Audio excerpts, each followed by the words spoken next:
everyone, and welcome to another Homeschool Live with the Old Schoolhouse. I'm your host, Christine, and joining me today is Jean Burk from College Prep Genius. And we're going to be talking all things getting ready for college and all of that stuff. But before we do, I wanted to allow Jean to just introduce herself to us, and just hopefully we get to know a little bit more about you. Thank you, Christine. Well, I'm Jean Burk, and I'm from Texas, so y'all might hear a lot of y'alls. Okay, so Awesome. bear with me. We actually had the Old Schoolhouse magazine back when my kids were being homeschooled. Nice. Now they're both adults. They have their own careers. My son is an attorney in the Santa Monica, LA area, and my daughter is an FBI special agent in New York. So I have law and Wow. order. Yeah, I have law and order on both coasts. So and they were homeschooled all the way through. Went on to college, grad school, law school, and serving the Lord. They still love God, and Awesome. it's been grace all the way. That's for sure. For sure. And so now that they're grown up and all of that, thank goodness that uh everything went well, and but we're still seeing this growing trend of homeschoolers just pulling their kids out of school. What would you say is one of the biggest challenges that homeschooling families might face today? Yes, that's such a good question because it's quite different when my kids are being homeschooled than it was, what's going on today. And I think for most families, probably the biggest challenge, in my opinion, is technology, especially cell phones. We Mhm. see that basically in non-homeschoolers, but it's really, infiltrated the homeschooling world. Is it kind of an average? I think a teenager spends somewhere 8 hours on their phone every single day, and Yeah. and families are giving their kids phones younger and younger without Yes. monitoring, without boundaries. And so what you're seeing is the kids may be more physically safer because you find that they're not getting their driver's license till later. They have more solitude, staying in their room, not hanging out with friends as much. But they're psychologically more vulnerable because what's happening is, every time you get these these blue screens popping up, it gives the kids these dopamine stimulations. And what that does is that impairs your frontal cortex because the brain is not developed until 25, Mm. and it starts to inhibit that myelination of that white matter of the brain.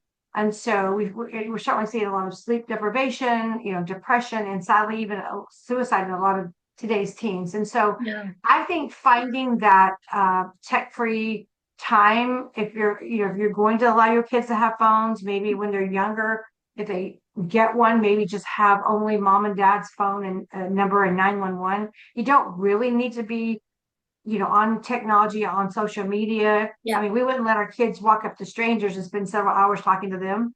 So it's kind of what's happening on the phone. So I think it's a really big challenge, and it's something that families need to have some policy, some rules, enforce them, and discipline if the rules are broken.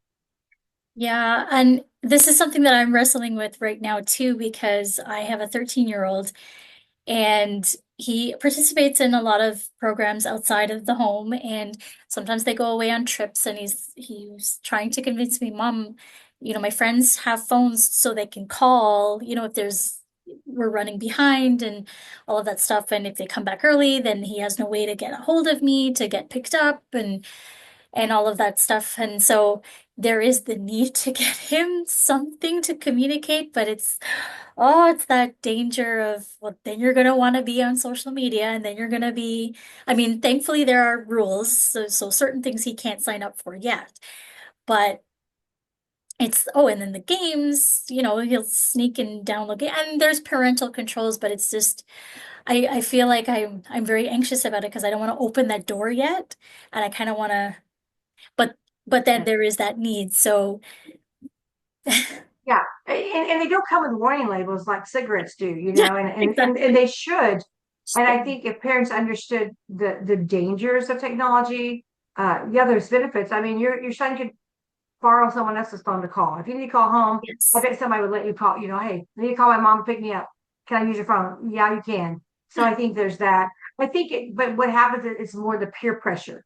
I mean, I think every generation has gone through, well, everybody has this. Why don't I have this? And in this generation, it's technology, it's having that phone. So it's a fine line. It's really a tough situation for a lot of families. But I think you're right about once you've opened up Pandora's box and you put it back in, it's gonna be very hard. Yeah, exactly. Exactly. And so what would you give as, just some basic advice for for families who deal with this kind of thing in terms of homeschooling and having to battle these kinds of distractions and all of that stuff? I was thinking about looking back on certain things and I think that one thing, nobody loves your kids more than you, Yeah, and you cannot get time back. So I think being able to seek the Lord every day for each child individually, God is a that's personal God, true. and each one, God, and Matthew 6:8 says that He knows what we have need of before we ask. And so Yeah. it's going down the line, so to speak, and saying, for this child, Lord, what does this person need? What are they? What is the direction that you have for me for them today? Because today He already knows what they need, and we're asking Him, show me what they need. Because one child may need extra attention in a certain area, or maybe they need to not do something that day because it's just too stressful for them. So I think that's what we need to do, and that's easier said than done. But I think it's getting up earlier than anybody else and just Mm, getting before the Lord and just saying, okay, here's this child. Okay, I just want to give them to you. I know you're ordering their steps, and just show me, just guide me, so that I can be attentive and I can honor you and I can be obedient and meet that child's need today, whatever it may be. hmm I love that. I love that. And it's something that I've been personally trying to do as well. But it's hard. You get overwhelmed and you've got the schedules, you've got all that stuff, but it is important. And we at the old schoolhouse, we live upon Proverbs 22 verse 6 that says train them up in the way that they should go. And so that word train, I like to tell everybody I talk to about that verse. It's not just teach them, it's not just tell them. We have to train, and that takes discipline, it takes intention. And so and that pressure is on us as parents. Um, and so we have to rise up to the challenge. So thank you for that reminder. And we're gonna jump right into what college prep genius is. Why don't you tell us all about that? Definitely. So back when my son was in ninth grade, we, like many homeschoolers, were just a one income family with no money for college. And my friend mentioned to me, she said, did you know there's free college on test scores? And I kind of thought, no, I didn't know that, but we have no money. So maybe this is a way we can get some scholarships. And so what we did Mm. was very helter skelter. It wasn't pretty. We didn't have any money for college, much less a test prep company. And so we bought some books at the store. We took some classes. We went through lots of practice tests over and over and over again and tried to figure out what works, what didn't work, what are the patterns, self correcting mistakes.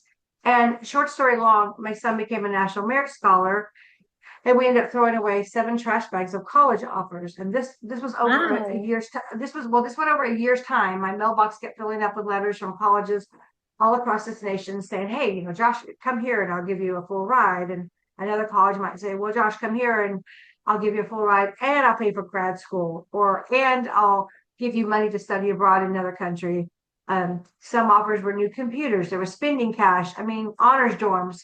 So Wow. our decision for my son was not how to pay for college at that point. It was now where does he go because he had so many offers. Then Yeah. my daughter got scholarships, and everybody's like, okay, how did y'all do this? How did you get all these scholarships and free college offers? What happened? And then that's when I ultimately wrote a book and started teaching a class out of my home. And then I've been doing that for 20 years, but not out of my home anymore. Now I've been in many.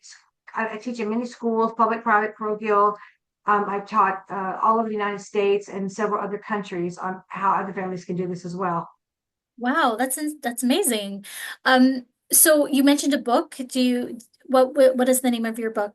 Well, it was just college prep genius, Okay. how to master the SAT, because the thing with the SATs and ACTs and even the CLTs are that colleges get their national rankings based on test scores. So the higher your test score, the more scholarship money you're going to get because it makes them look good. Of They course. get more funding and they can attract students who can pay full price. And so we show them that your golden ticket to free college is your test score Mm, because colleges are a business and you make them look good. So they're willing to roll out that red carpet and just give you, all kinds of perks just because of that reason. Unfortunately, most students bomb these tests because they're not about IQ, they're not about smartness or what school you go to or what curriculum you use at your home. They are logic tests. mhm. And test taking is a different skill set.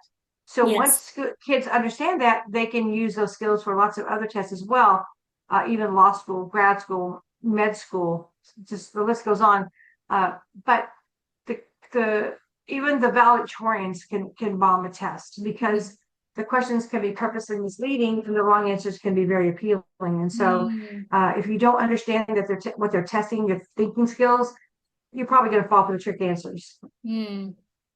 That's good to know. And so what age do you think is it good for, and we're talking about how this is gonna be for homeschoolers, a good resource. How early should they start thinking about this? Or should they start prepping for SATs and the other exams right at the get-go from high school, or is that too early? Or No, not at all. Actually, we have sixth graders and above who do our program oh, because because the sooner you start, the more time you have to improve.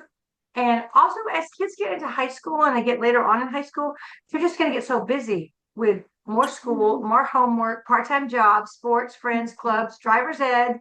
There's so much going on. And then because now you have less time, you have less opportunities. They start to decrease after that. So Mhm. if you start early, you can not only put time on your side, but you can solidify the information so you can apply it appropriately. Because these are just, like I said, they're just logic tests, and every question can be answered in 30 seconds or less.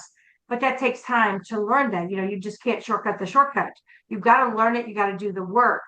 But if you were to start early, not only can you still use it as an elective on your transcript, Mm, and you can use it more, you can use it as an honors class in middle school if you start. But then if you get the score you want, your desired score to get in and get the college paid for, hopefully, then you're done. I mean, if that happened in ninth or 10th grade, then the rest of high school is a breeze because you don't have to think about it again. mm. That's amazing. This is really good. And I know I heard you say other countries. Now, so does this apply internationally? Absolutely. Yeah. Yeah. We have 17 of the top 20 colleges in America. So people in other countries want to come over here to go to college. And of course, you've got to take your SATs or ACTs. And so I've taught in mainland China several times, same as Hong Kong, Thailand, India, Puerto Rico. We've taught in most states, not every state, although probably some in any of all the states have used our program. But personally, myself and one of my teachers, we've taught in many of the states. Okay, cool. Very cool. I'm only asking because I'm in Canada, so I Okay, yeah. okay. And don't y'all in Canada also one of the prerequisites for getting a diploma is to take the SATs? There's something I heard something about It as a homeschooler. depends. It depends on the institution and what they're looking for. Some do want SATs, and there's another equivalent to it. So we do have test taking uh, skills that need to be learned in order to get into colleges over here. Well, and Christine, you're so right. Because here's the thing: whether you're test taking is a skill set itself that's not being taught. So why you got smart kids bombing these tests?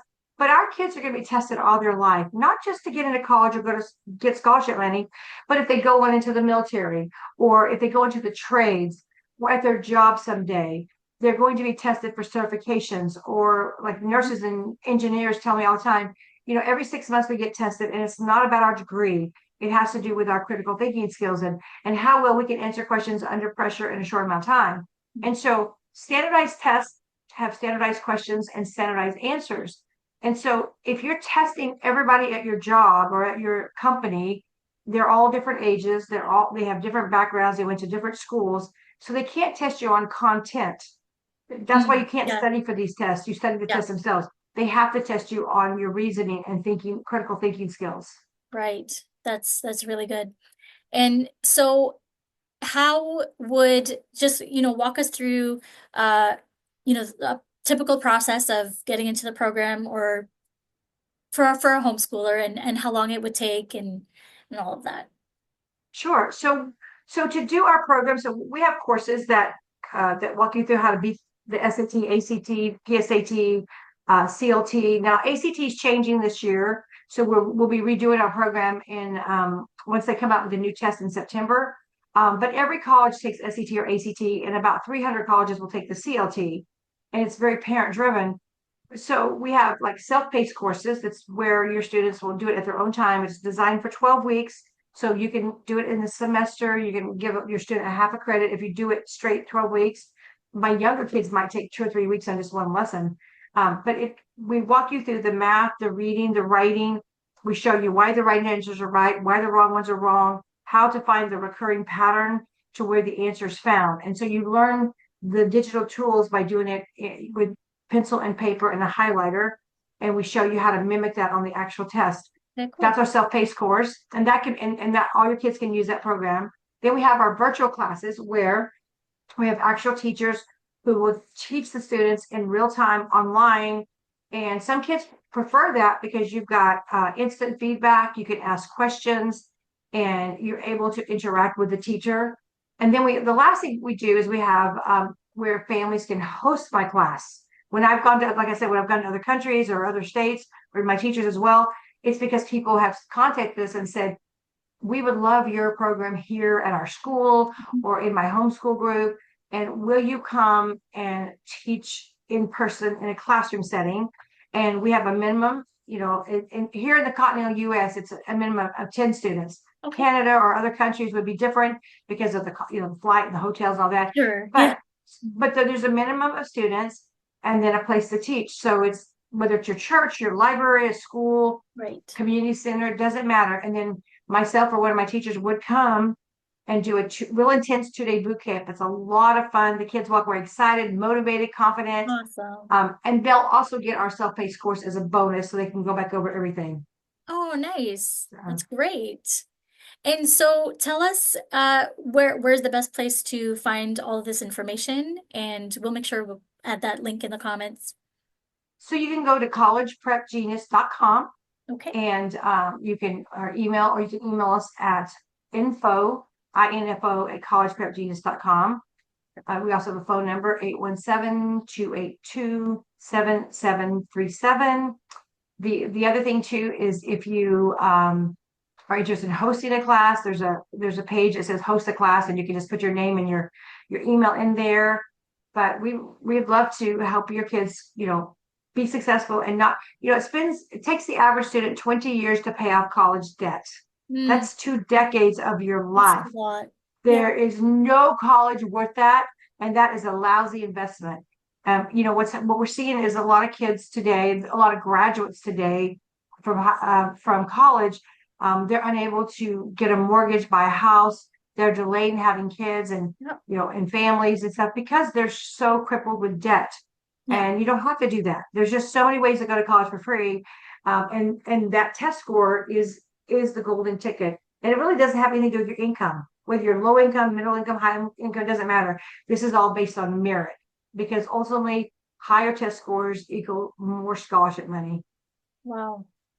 This is really enlightening for me, especially because I'm now sort of getting into, okay, mind shifting for high school and all of this stuff. So and I want to be prepared. I want to be ahead of the game because I don't want to get to, grade 12 and then it's, oh no, what do we do? And where are all those things? And so I want them to, and thankfully my 13-year-old, he's got goals in mind and he's already stepping into specific programs that are going to Yeah. shape that path for him. And so I want to keep going and make sure he's got that. So yeah, and that was something that because we don't do a lot of tests right now because it's just us and we're in the lower grades. And so, but I know tests are coming up for high school. So it's definitely something that I want to make sure he's got a good handle on. as well as my other son when he gets there. But this is really good, and I've learned so much. And what else? I'm sure there's more. There's more that you can tell us. There's yes, and where we start now. Yeah, you have to have it. You have to have you back because there's so much. The thing about it is um, most people who come to me are in at the end of the junior year. It's like their house is on fire, and they're coming and because they're stressed out and they're scrambling because they're like, we haven't done anything, Yeah, and we waited, and what do we do? And I think a lot of it comes from just not being educated. A lot of guidance counselors at a lot of schools, and to be honest, most of them are overwhelmed and they have so much on their plate. But they don't. Their job isn't so much to get your child into college; it's to get them out of high school. yeah, And so they don't have the knowledge or the equipment to really guide people the right way. And so they do give a lot of wrong information. And so because their job is to guide and to counsel, but yeah, the so this is why families are coming to me, and they're at a loss because nobody told them. yeah, And I'm like, if you would just start early, you can relieve the stress, you can lessen the test anxiety, your kids can gain that test maturity the sooner you start. It's kind of like the pro golfer, he doesn't just show up on the day of the Masters hoping he's going to do well.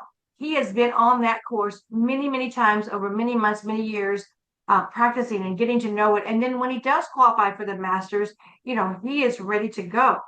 And I think because there is no instant success, there's patterns to learn and shortcuts and strategies, and how to look at carefully with a critical eye at all the questions so that you don't yeah, fall for the trick answers, yeah, which is what we teach the students.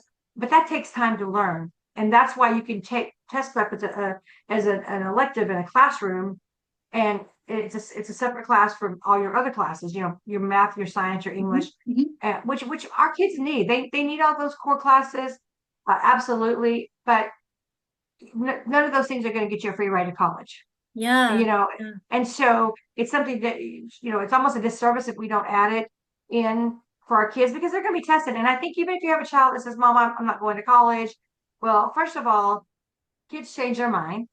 They Second do. of all, yeah, and on top of that, you know, um, if you let's say you get out of high school 2 or 3 years and you decide to go to college at that point, you forgot basic algebra and basic geometry. If you Mhm. take your SATs or ACTs and even CLTs while you're still in high school, they archive your scores indefinitely. So you have a backup plan. So kind of assume that your kids, have give them the Oh. opportunity that if they do want to go to college, it's done, it's there waiting for them. That is a really good point too, because there is that possibility that one day my son will come and say, "Yeah, I think I don't really want to go to college right now," and yeah, I could totally see that happening. And then 5 years later, oh, maybe I should go back to college. Oh no, then you Mhm. know, and I didn't know that that's set. Like once you take it, it's yeah. Oh, so good. So thankful that you're sharing all of this, Jean. Well, good. And so we can wrap up for this session for sure, but is there anything, a final thought that you want to leave with our viewers about this whole college prep? Sure. Well, and I think too, kind of going to your point of uh, if our kids change their mind ultimately, I think we want our kids to be the leaders of tomorrow. If all the Christians, all the Christ followers stop going to college, stop becoming the teachers or the doctors or the lawyers or engineers, then who gets, then we would have to see who's in our leadership at that point. Mm, And so yeah, if that's the direction that the Lord is taking in them into, then you not only do you want to be equipped for your child to get into college, but you definitely don't want to spend years paying it off. And that's right. so having that debt-free degree, your kids can graduate debt-free. That Hmm. no matter what people tell you, that you're not bound to get loans and to get Yeah, into all the struggles that most students fall because they don't know that you can get it paid for. And these tests are like money magnets. I mean, we're having yeah, a high test score opens up so many doors that and the whole test optional thing is not only is it a joke, it was just to benefit the colleges only because Mm, they could attract more students and they could reject more students. They look more selective. But most colleges have returned back to testing anyways because a 4.0 at one high school is not the same at another.